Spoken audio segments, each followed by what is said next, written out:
suis tombée sur des clichés de femmes afghanes, en train de poser sous leur burqa et en compagnie de leur instrument de sport qui leur est désormais interdit. Et je me suis sentie déstabilisée. Et non pas une déstabilisation évidente due à leur condition, mais plus insidieusement par ma propre condition.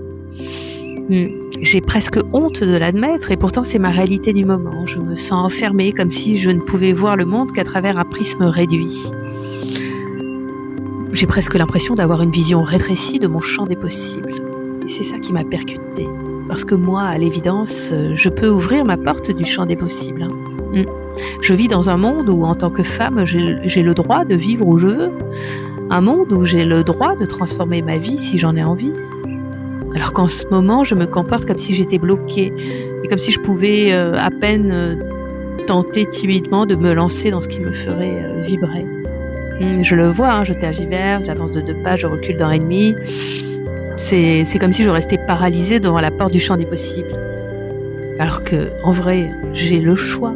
Bien sûr, choisir implique toujours de renoncer à autre chose, mais pardonnez-moi d'insister une nouvelle fois.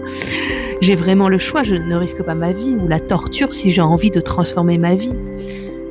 Je ne sais pas pourquoi cela me bouscule autant aujourd'hui.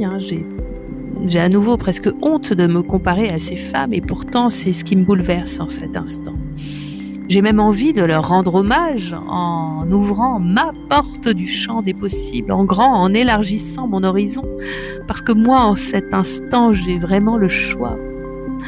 Oui, celui de pouvoir voir derrière la grille, d'aller voir le monde à côté de chez moi ou bien à des milliers de kilomètres. J'ai le choix d'écrire, d'apprendre, de lire, de me former, de faire du sport, de changer de métier.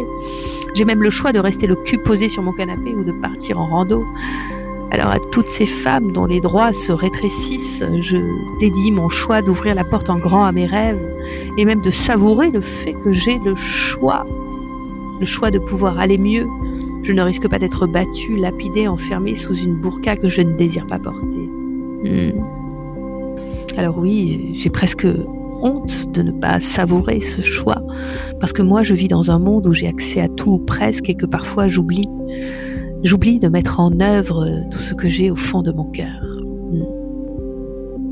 Alors oui, moi j'ai le choix de pouvoir faire du vélo, du sport, écrire, lire, me promener, sentir le soleil sur mon visage, chanter, parler fort et même me faire des amis. Oui, j'ai le choix. Alors à toutes ces femmes qui n'ont plus le choix,